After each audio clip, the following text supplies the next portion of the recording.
I know I might be going a little bit premature on this call, considering that nothing's been announced officially, but plenty of media outlets are going with the fact that Damien Hardwick is set to become Gold Coast's new coach in one of the worst kept secrets since Dimma announced his departure from Punt Road. But there is one question that is circulating in my brain that hopefully you guys enjoy in this video, and that of course is being, can Dimma actually get this club out of the mediocre obscurity that it's been since its inception?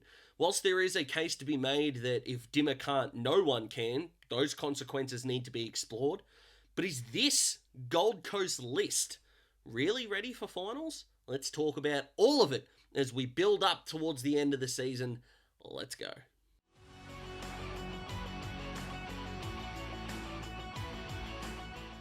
Just before we get started, if you haven't subscribed, click that subscribe button. I really appreciate everyone that has been jumping on board lately, with plenty more to come as we lead up to the finals, and we aren't going anywhere here on Daz Talks Footy over the off-season. It's going to be a little bit less frequent, but the quality is going to be sharp. Let me tell you, I've got some fun things that are coming in the off-season as well. So click that subscribe button, click the bell so you get notified when new videos drop. And if you want to join an NBA or NFL Sleeper Fantasy League, you can do so by looking at the links in the description and the pinned comment of this video.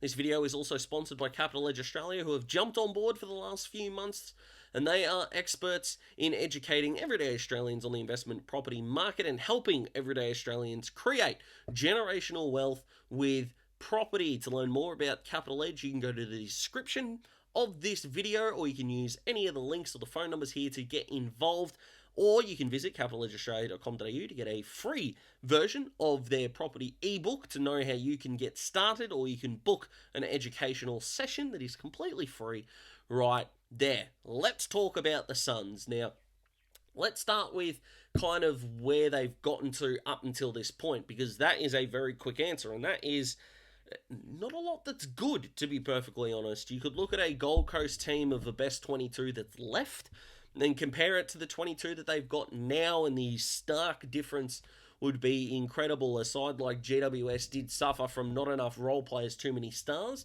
and are now rebuilding on the front that they've got their top level players, but a system that can hopefully take them towards a finals campaign in 2023. But the Suns have never really been close. I know the exception was 2014, where the argument can certainly be made that if Gary Ablett Jr. doesn't injure his shoulder, they don't get to the finals. But one decent enough go at it isn't really good enough, in my opinion. Now, I know it took Fremantle over a decade and a half to make their first grand final. I know it only took Port Adelaide less than a decade. The same with the Eagles, who made a grade final in year 5. We know what happened with the Brisbane Bears, and they eventually became the Brisbane Lions, so that technically took them 14 years to really get to that last dance, but they did have a few finals appearances before that.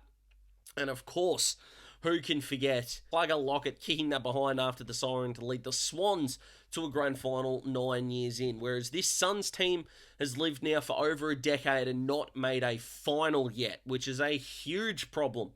Which is also why the "if Dimma can't rebuild them, nobody can" narrative is going to be circulating, if it hasn't already, around footy circles quite quickly.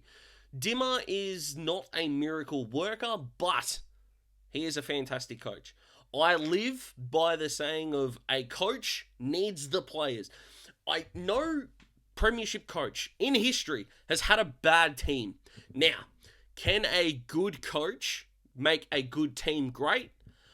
Of course they can. That is how you know you've got a great coach on your hands. But when you have good players and good list management and a good coach, you can go far. Now, a generationally good one is Damien Hardwick, because winning one makes you a good to great coach.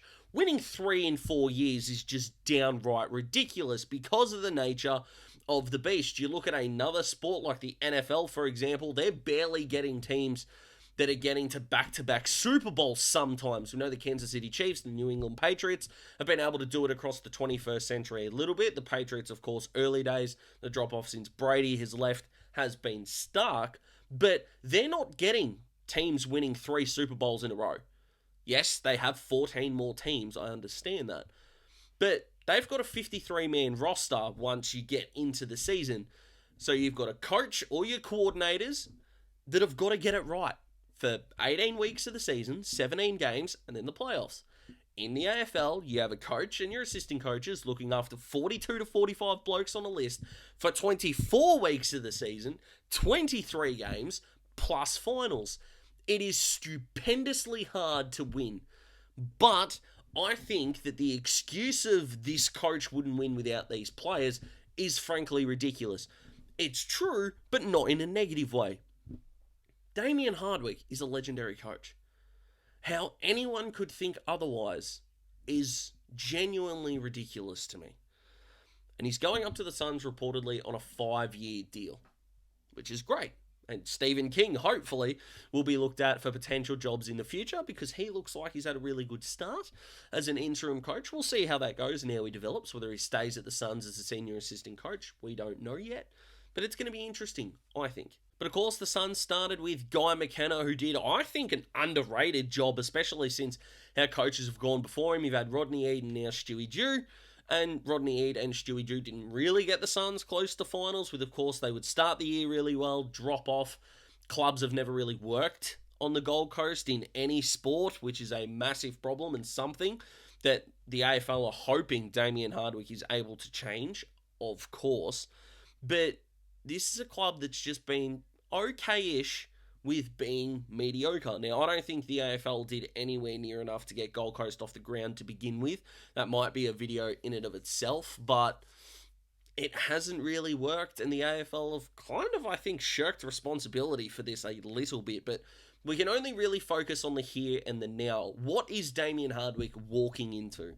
Well, he's walking into a pretty young list, considering that there are only going to be a handful of players aged above 30 that are on the list right now. Some of those guys might not be there next year. I think of a Sam Day as a really good example, how extraordinarily unlucky he has been with injuries. But the young core at the Suns is pretty exciting. In fact, they're the names there of the most prominent guys aged under 24, or 24 and under, I should say, going into round 1 next year. And that is a really good group. You add in Jed Walter, the best key forward in this draft, to partner with Ben King. Hopefully the inclusion of Damien Hardwick would keep Ben King at the Suns for the Suns' sake. There are plenty of Victorian teams, including my fan base, that would love Ben King at their club, but speaking from a pure Gold Coast point of view, those two together would be pretty exciting. Whether you could play Marby or Chol as a third tall / second ruckman would be interesting alongside Jared Witts, but that midfield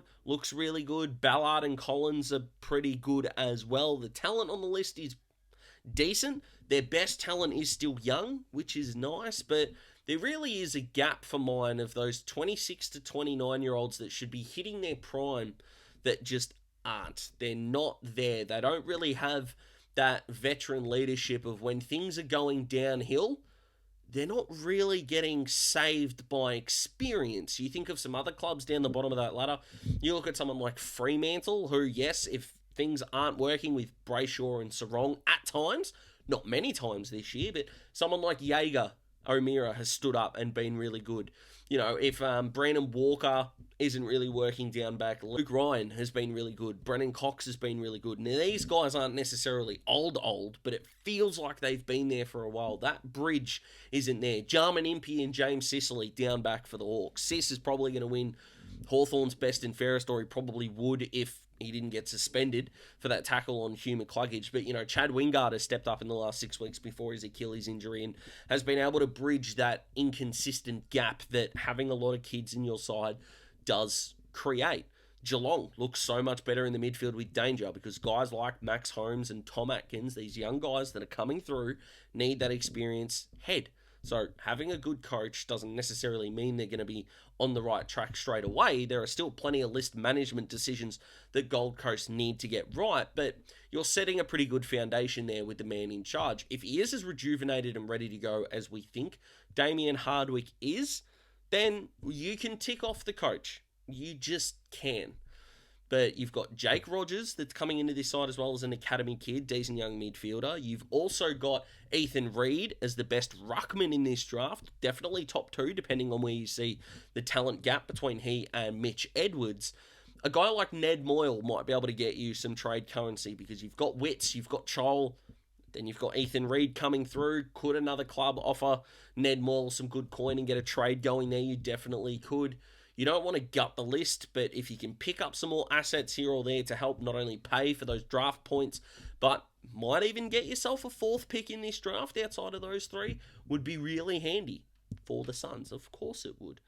But on an individual basis, we could talk about this for 10 to 15 minutes. How are they going as a team? Well, the good news is the way that Damien Hardwick got around the Richmond Footy Club and got them playing finals winning footy was being tough not only around the ball, but forward of the ball. Now, the good news for Gold Coast is that in a lot of those tough metrics, they're going pretty well.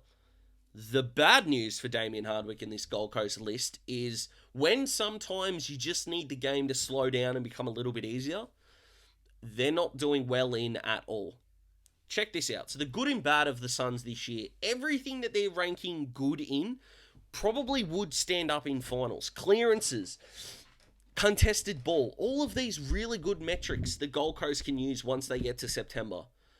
The problem that they've got is a lot of those metrics in the bad column and where they rank really low are stopping them from getting there. And that's the gap that they're going to have to bridge here.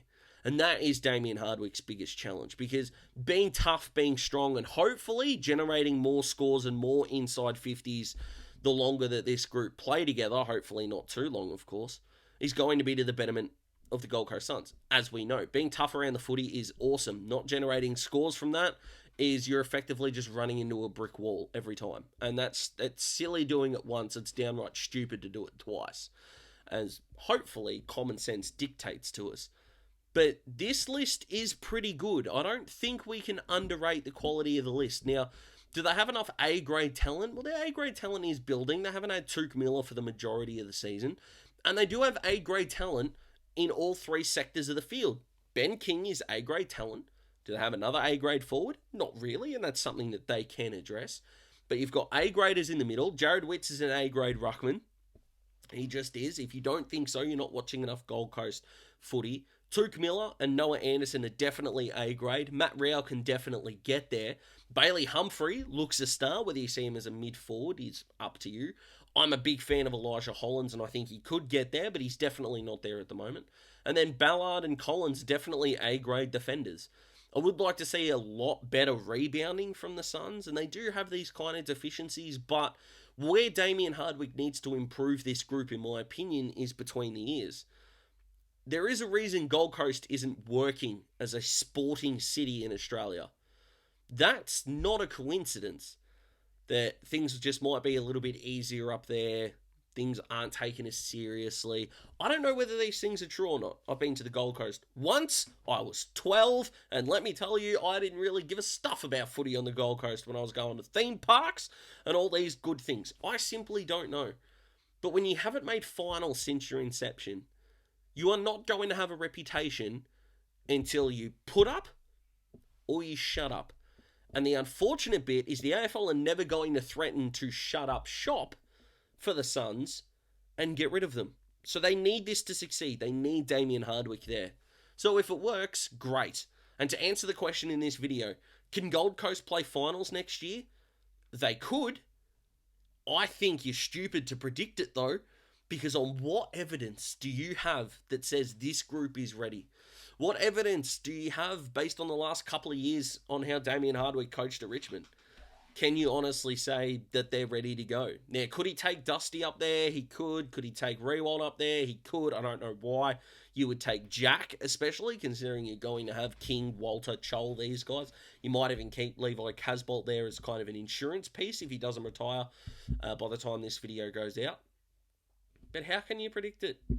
It's going to be fun. It's going to be a really nice ride. But if they don't make finals in 2024 under Dimma, rightly or wrongly, they're under the pump. And guys like Lukosius, King, these guys are going to be courted heavily. And if you reckon Dimma's got a tough job going into 2024, imagine round 1, 2025, if Jack Lukosius and Ben King aren't there. They're screwed. Simply screwed. So what do you guys think? How do you feel about how Damien Hardwick left the Tigers? How do you feel about the prospect of him being Gold Coast's coach? Do you think they will make finals under his 5-year tenure? Does he make the 5 years? Give me all your predictions and all your thoughts down below. Visit the description box if you want to find out how to join the NBA or the NFL Fantasy League. You must have the Sleeper app, or you can do it on your desktop. That's absolutely fine, but just click the link. Accept yourself in there. It's going to be awesome. I can't wait for it. More details will be coming very, very soon. You can also go to the description box or look here for Capital Edge Australia's information. Amazing sponsors of this channel they have been, and these guys are experts in the investment property market. And you can also check the description box down below or right there if you want to visit Capital Edge Australia to book your free educational session. Make sure you mention that you were referred by Daz Talks Footy in order to support the channel a little bit further. Make sure you subscribe, guys. Enjoy your week. Can't wait for a massive round 23. Why don't you check out my last video while you're here if you haven't already? Hope your team has a good one. Hope you have an even better one. Goodbye.